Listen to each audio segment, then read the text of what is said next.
आंबेडकरी चळवळीचा समाज सुधारणा आणि राजकारणावर काय परिणाम झाला?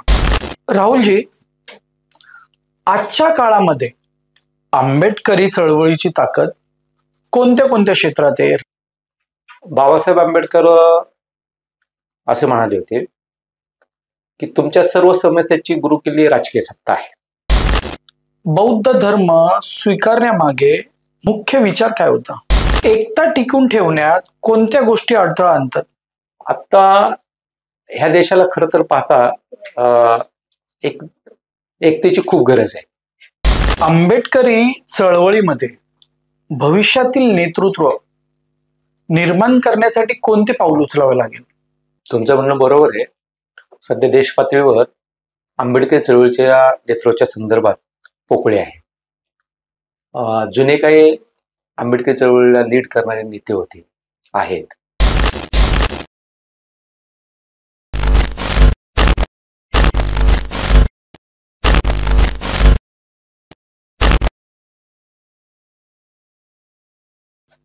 नमस्कार मित्रांनो, जय भीम. आज आपण भारताच्या एक महत्वाच्या मुद्द्यावरती बोलत आहोत, जी आहे आंबेडकरी चळवळ.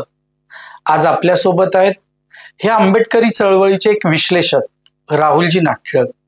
चला तर त्यांच्याकडूनच ह्या चळवळीची भूमिका आणि येणाऱ्या काळातले सर्व प्रश्न काय असतील ह्याबद्दल जाणून घेऊया. जय भीम. मला या ठिकाणी तुम्ही सर्वप्रथम इन्व्हाइट केलं त्याबद्दल आपल्या ब्रॉडकास्टचं मी आभार व्यक्त करतो. आंबेडकरी चळवळीविषयी मला बोलण्यासाठी इथं जे आपण निमंत्रित केलं आणि सन्मान केला याच्याविषयी मी आपलं अभिनंदन करतो. आंबेडकरी चळवळ ही देशातली खूप मोठी अशी चळवळ आहे की ज्या चळवळीनं देशाला दिशा दिलेली आहे, महत्वाचं काम करते आहे. राहुलजी, तुम्ही राहता कुठे? मी तसा पुण्याला राहतो. पुण्यामध्ये गेले 30 वर्ष झालं आंबेडकरी चळवळीमध्ये सक्रिय कार्यकर्ता म्हणून काम पाहत आहे. आता सध्याला करता काय तुम्ही? सध्या मी स्वतः आता एक खाजगी नोकरी करतोय.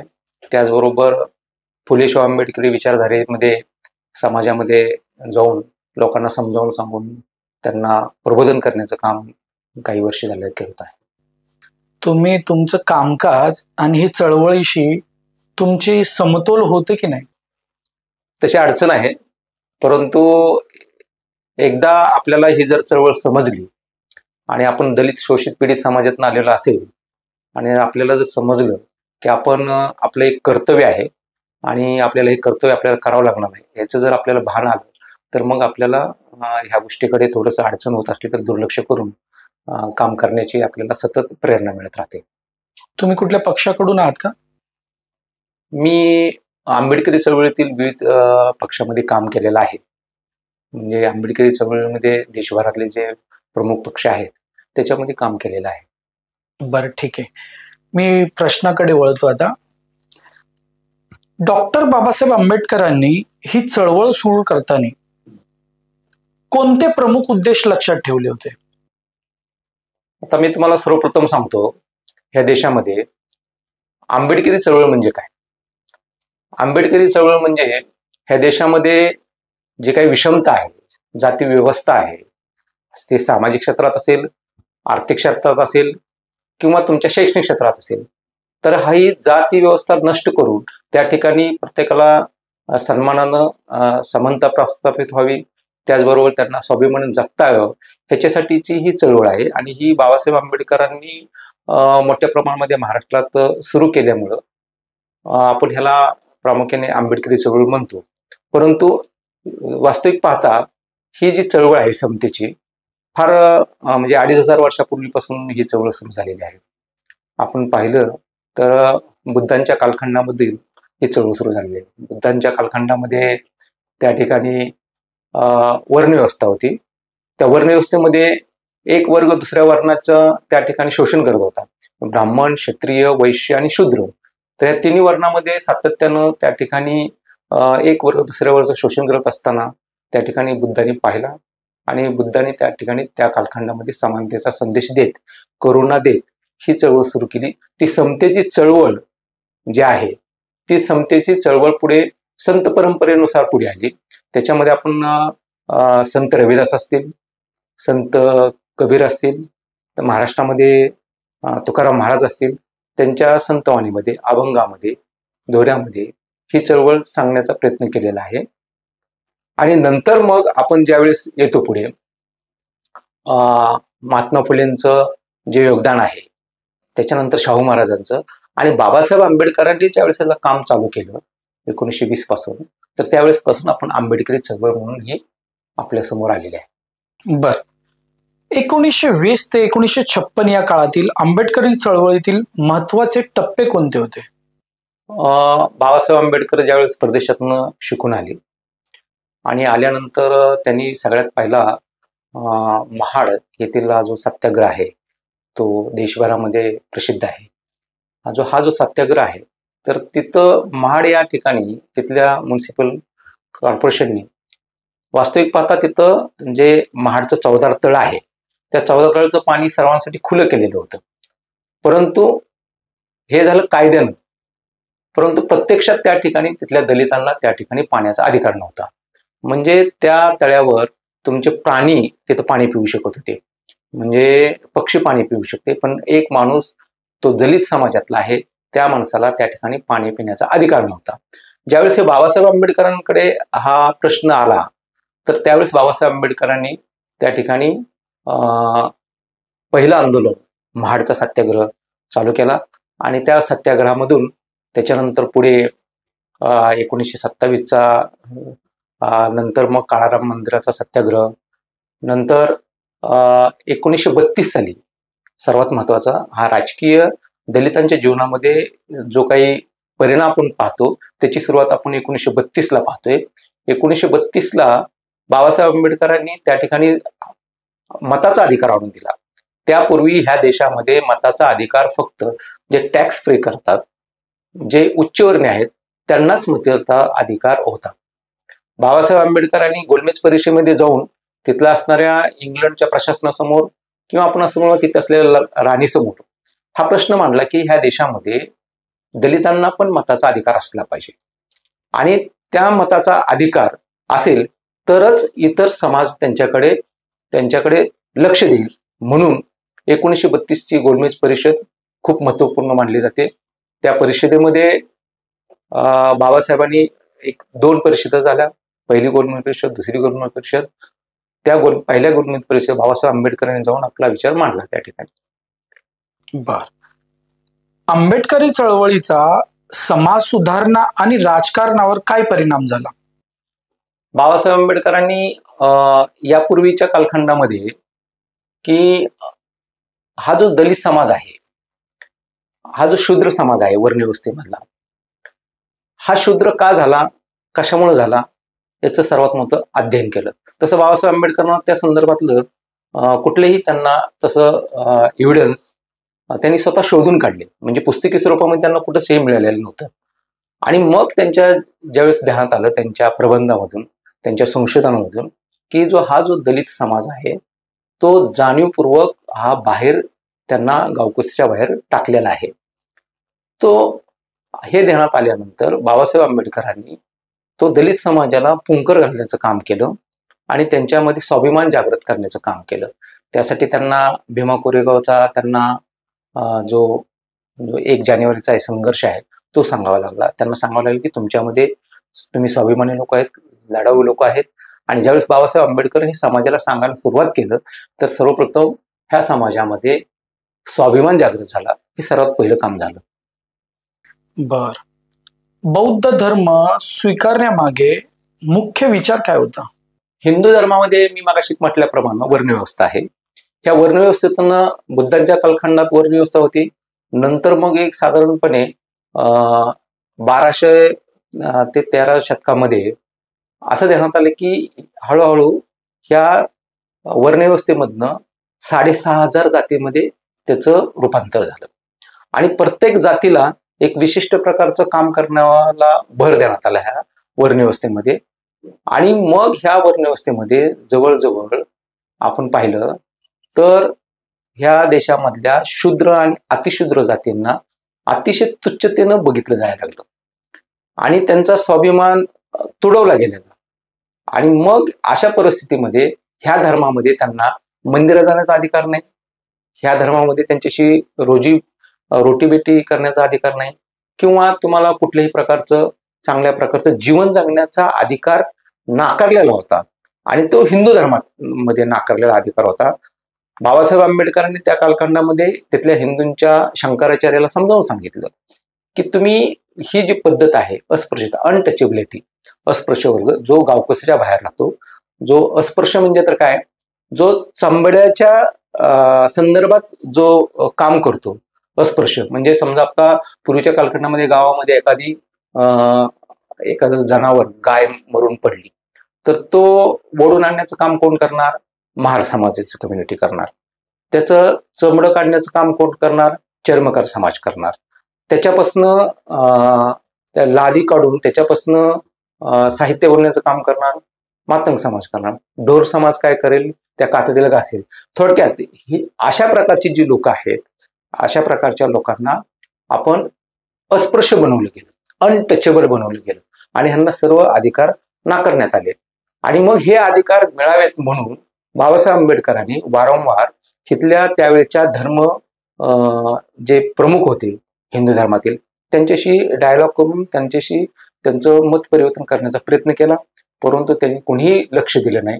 त्यामुळं बाबासाहेबांनी येवला येथील परिषदेमध्ये कार्यक्रमामध्ये डिक्लेअर केले 1936 साली, मी जरी हिंदू म्हणून जन्माला नसलो तरी मी आता हिंदू म्हणून मारणार नाही, कारण हे लोक आम्हाला आणखीनही स्वीकारत नाहीत, आम्हाला पाणी पिण्याचा अधिकार नाही, आम्हाला मंदिरात जाण्याचा अधिकार नाही.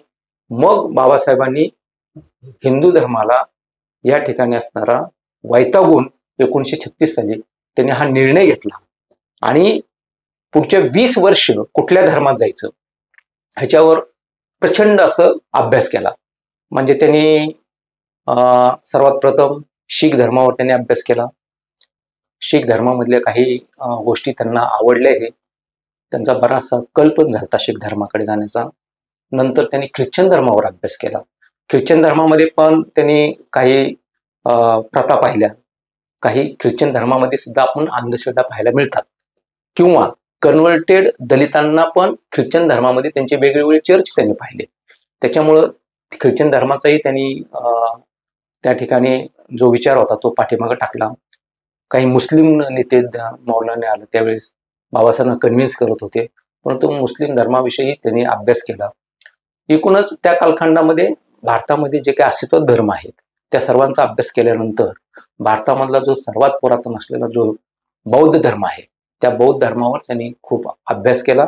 या मूळ भारतातल्या जन्मलेल्या मातीचा धर्म हाच इथल्या आपल्या लोकांना पुढे घेऊन जाऊ शकतो, म्हणून त्यांनी 20 वर्षाच्या अध्ययनानंतर 1956ला नागपूर या ठिकाणी बौद्ध धर्माचं स्वीकारण्याचं त्यांनी त्या ठिकाणी स्वीकारला. आणि त्या कालखंडामधल्या त्यांच्यासोबत म्हणजे सर्वात मोठी जी महाराष्ट्रातली महार कम्युनिटी होती ती सर्वार्थाने 100% बौद्ध झाली.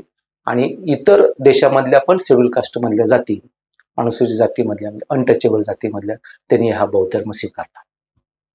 स्वातंत्र्याच्या काळामध्ये खूप साऱ्या चळवळ होत्या, त्यात आंबेडकरी चळवळ वेगळी कशी होती?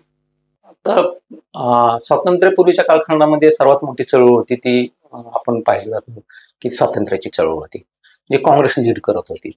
त्यांचं असं म्हणणं होतं की आपल्या देशाला स्वातंत्र्य मिळवण्यासाठी आम्ही काम पाहतोय.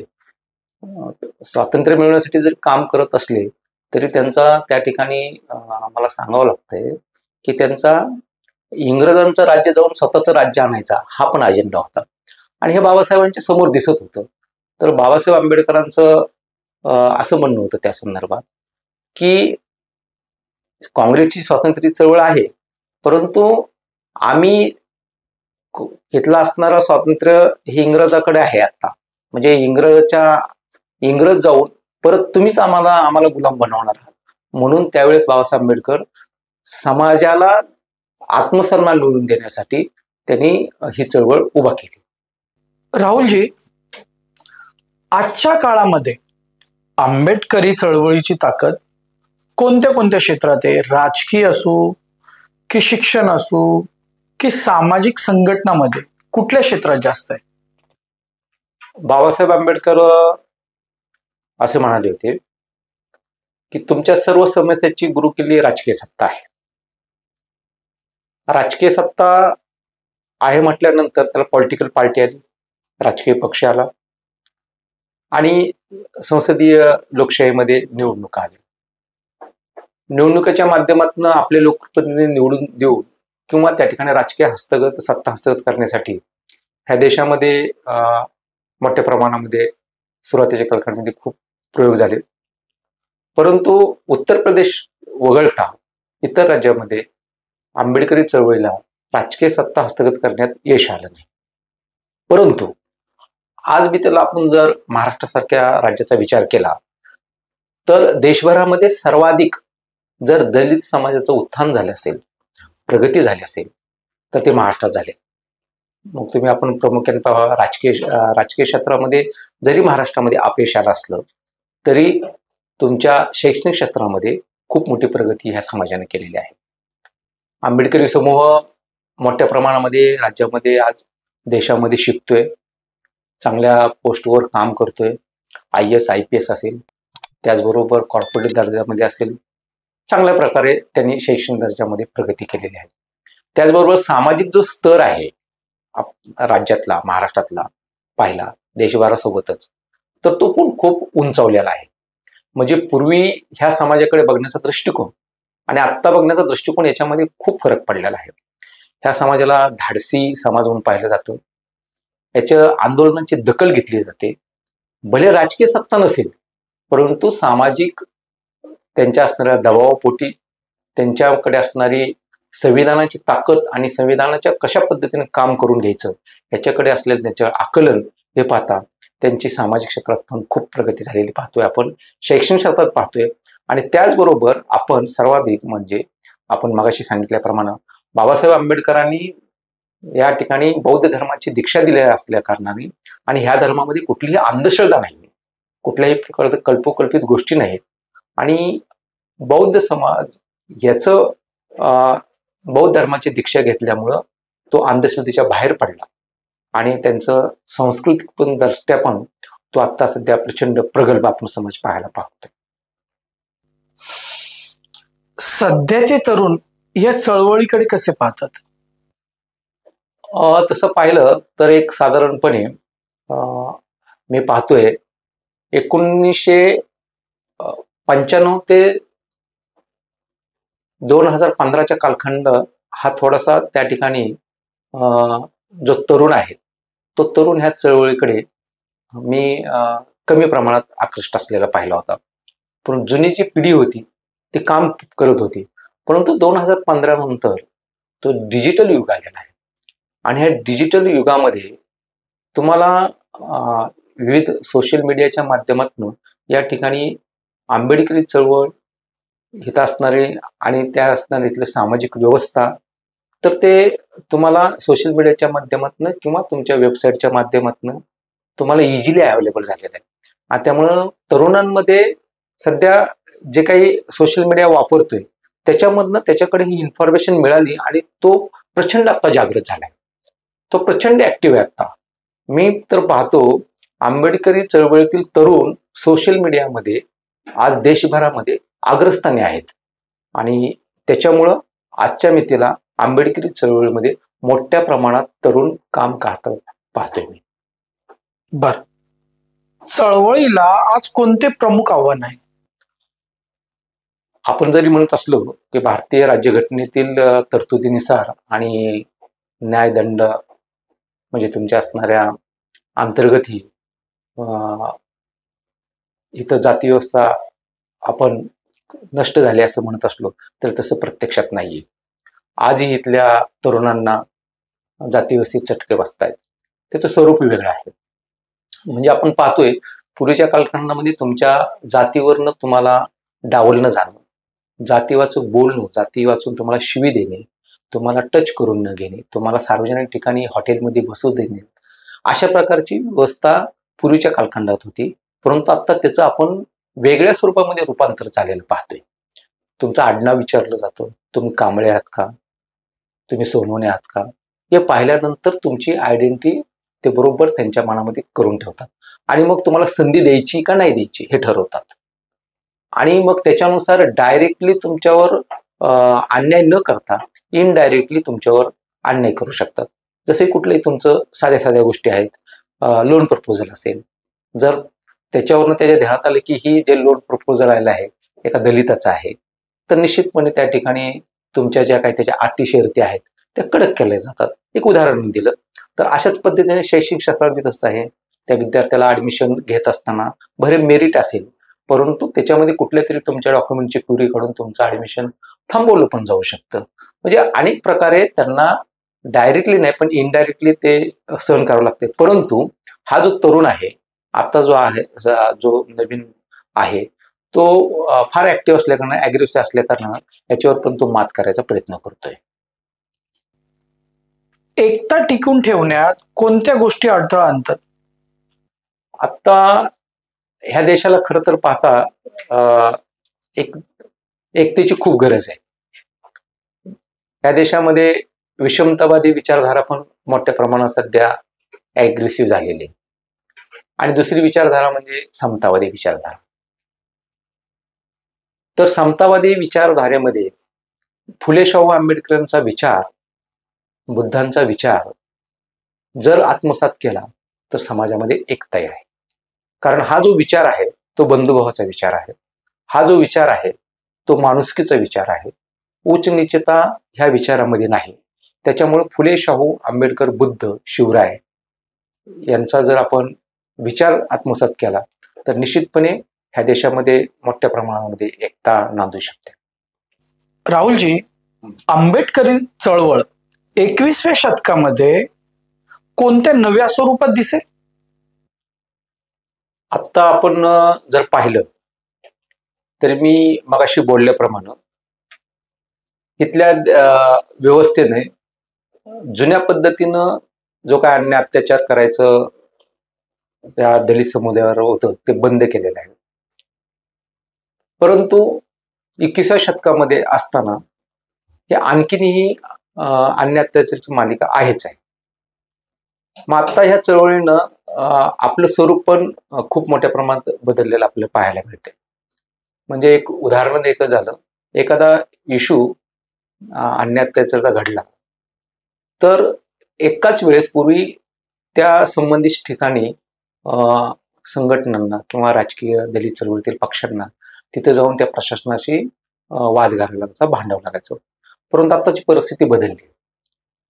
ते एखादा तो विषय आहे, तो इशू एवढ्या मोठ्या प्रमाणात सोशल मीडियाच्या वर उचलला जातो, जसे की फेसबुक असेल, व्हॉट्सअप असेल, ट्विटर असेल, तर तो एका काही मिनिटामध्ये, काही तासामध्ये लाखो लोकांसमोर हा विषय जातोय. त्याच्यामुळं त्याला शासनाला किंवा प्रशासनाला त्याची दखल घ्यावीच लागते. आणि जर त्यांनी दखल नाही घेतली तर त्याला ट्रोलिंग, त्याचबरोबर त्याची चुकीच्या पद्धतीने कसं वागलं तर ते लोकांसमोर आता चांगल्या प्रकारे येते. पूर्वी तसं एखादा नेता किंवा एखादा प्रशासनामधला माणूस किंवा इतर यंत्रणेमधला माणसानं चूक केली तर ते इतर लोकांना समजत नसायचे. परंतु आता ह्या युगामध्ये, 21व्या युगामध्ये आणि प्रामुख्याने डिजिटल युगामध्ये आता तुम्ही कुठेही छोट्याही स्वरूपातला छोट्यातला छोटा जरी अन्याय केला तर आता तो लपून राहत नाही. तो लोक त्याचा ताबडतोब त्याचा संदेश जातोय आणि त्या लोकांना असं करण्यापासून आता ते बाजूला जाऊ शकतात. त्याच्यामुळे 21व्या शतकामध्ये आंबेडकरी चळवळ आपल्याला मोठ्या प्रमाणामध्ये डिजिटलच्या स्वरूपामध्ये आपण पाहायला मिळते आणि याचा चांगले परिणाम पण आपल्याला आता गेल्या काही प्रकरणामधून पाहतोय आपण. एक मी उदाहरण देतोय. मागच्या आठवड्यामध्ये पुण्यामध्ये एक घटना घडली. औरंगाबादहून एक विवाहित महिला पुण्यामध्ये येते. तिथं सामाजिक काम करणाऱ्या दलित समाजातल्या महिलांकडे तिच्यावर अन्याय अत्याचार कसा होतोय याचं त्या ठिकाणी ते सांगितलं जातं. त्या 3 महिला त्यांना त्या ठिकाणी राहण्याची व्यवस्था करतात आणि ज्यावेळेस हे तिच्या सासरच्या लोकांकडे कळलं जातं तर त्यावेळेस त्या ठिकाणी तिथले पोलीस प्रशासनामधले काही अधिकारी व पुण्यातील काही मतदार ते हा पोलीस स्टेशनमधले अधिकारी तिथं जाऊन त्या ठिकाणी त्या महिलांच्या रूमची झाडाझडती घेतात आणि फार चुकीच्या पद्धतीनं त्यांच्याशी वागतात. परंतु त्याचे काही त्या ठिकाणी कार्यकर्त्यांनी ते फेसबुक लाईव्ह केलं आणि काही क्षणामध्ये फेसबुक लाईव्ह केल्यानंतर त्या ठिकाणी ती बातमी महाराष्ट्रामध्ये वाऱ्यासारखी पसरली. मग सुप्रिया सुळे असतील, सुजाता आंबेडकर असेल किंवा त्या ठिकाणी रोहित पवार असेल, बऱ्याच म्हणजे आंबेडकरी चळवळीमध्ये ही बातमी पसरली. लोक त्या ठिकाणी ती बातमी पसरल्यानंतर कमिशनर ऑफिसवर ठिय्या आंदोलन करून बसले. माझा सांगण्याचा मुद्दा काय आहे की आता तुम्ही कुठेही अन्याय अत्याचार केला तर तो आता लपून राहणार नाही.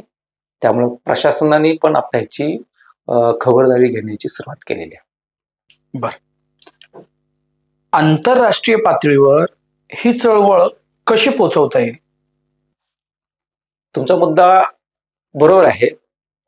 नेल्सन मंडेला आणि दक्षिण आफ्रिकेमध्ये त्या ठिकाणी जे काही वर्ण काळा आणि गोरा हा जो संघर्ष होता आणि त्याच्यामध्ये त्यांनी दोन समूहामधील लोकांमध्ये त्या ठिकाणी समिट घडवून त्या ठिकाणी नेल्सन मंडेला पण त्या ठिकाणी दक्षिण आफ्रिकेचं प्रेसिडेंट बनता आलं.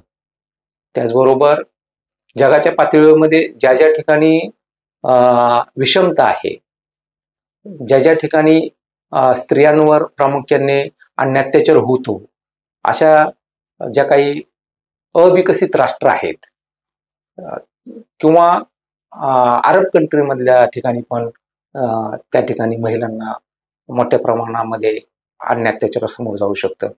त्यावेळेस बाबासाहेबांचा हा विचार, बुद्धांचा हा विचार जगात सुद्धा खूप प्रभावी आहे.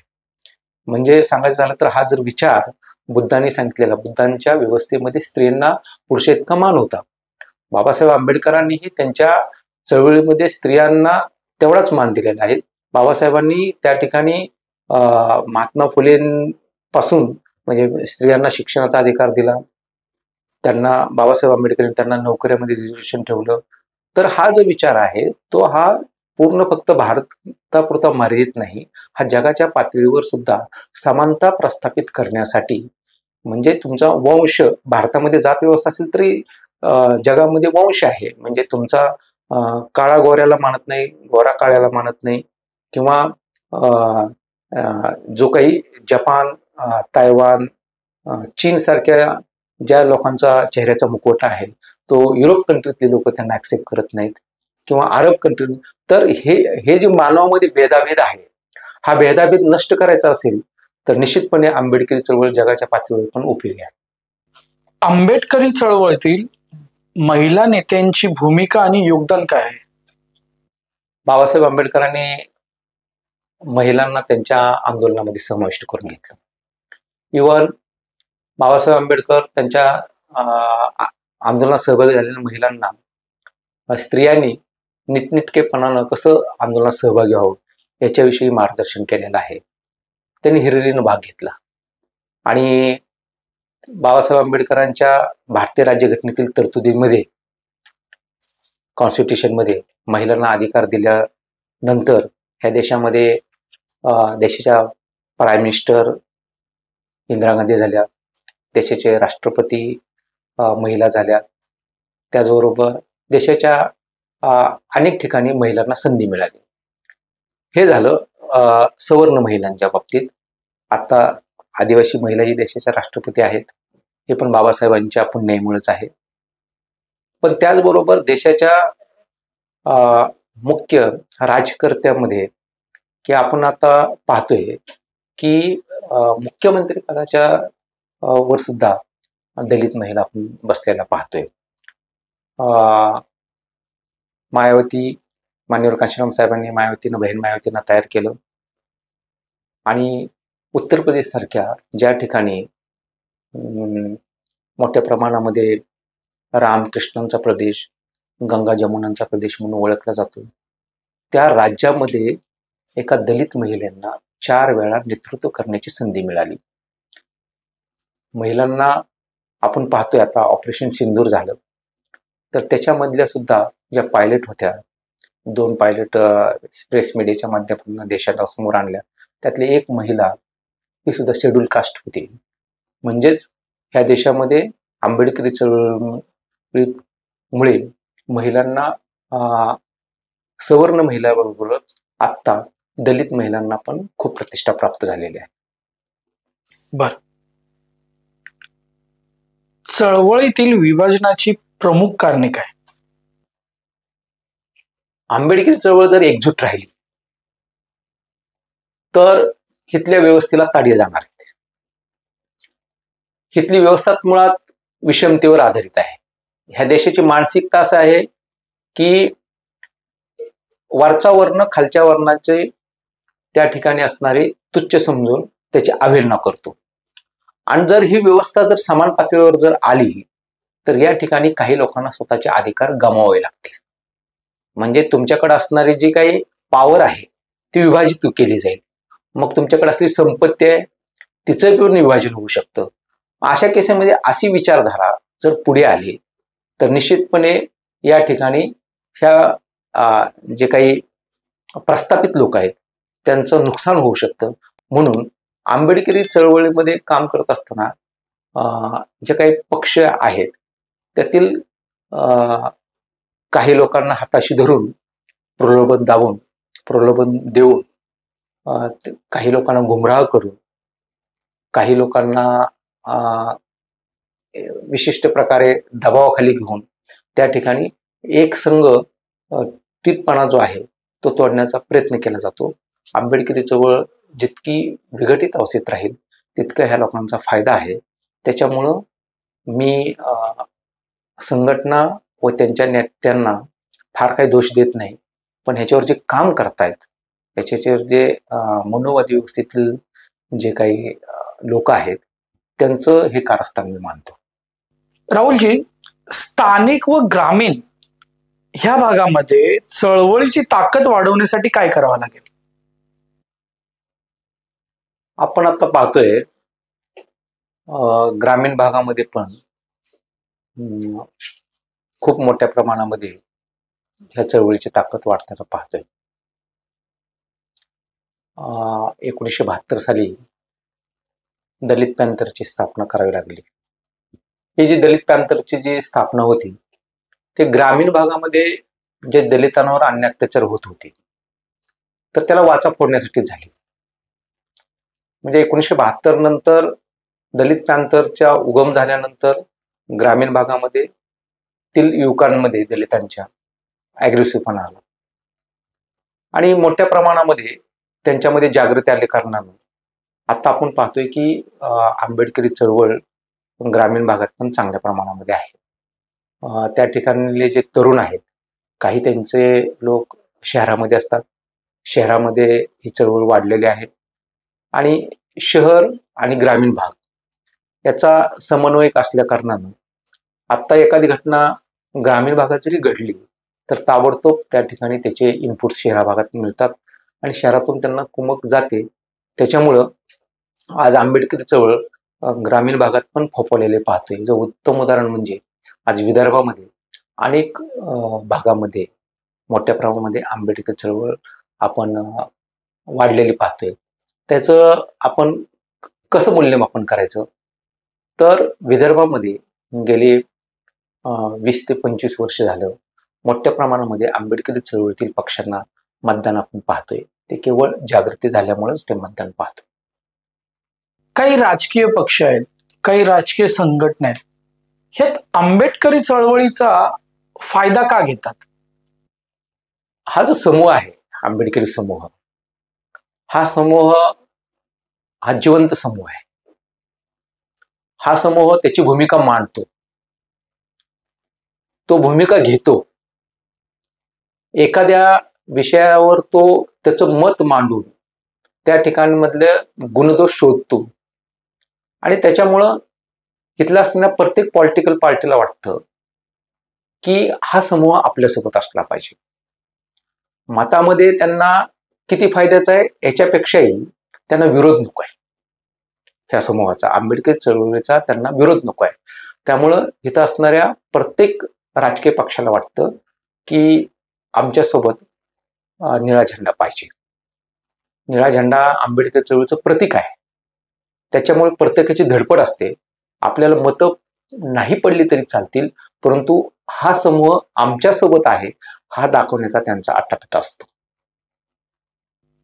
बर, आम्ही काही काळापासून बघितलेलं आहे, फक्त पूर्वी रिपब्लिकन पक्षच हा निळा झेंडा घेऊन चालायचे. आज सर्व पक्षातले लोक हा निळा झेंडा घेऊन चालतात. त्यांना आंबेडकरी चळवळ विरोध करत नाही. आता याच्यामध्ये असं आहे की महाराष्ट्रामध्ये जर विचार केला आपण मोठ्या प्रमाणामध्ये, तर महाराष्ट्र हा फुले शाहू आंबेडकर विचारधारेचा बालेकिल्ला समजला जातो, मानला जातो. देशाच्या इतर प्रांतामध्ये फुले शाहू आंबेडकरी चळवळीचा पक्ष आहेत, परंतु महाराष्ट्रामध्ये मात्र कुठलीही पॉलिटिकल पार्टी असली तर ती फुले शाहू आंबेडकरांना डायरेक्टली विरोध करत नाही. प्रत्यक्षपणे त्यांना विरोध तो झपावत नाही.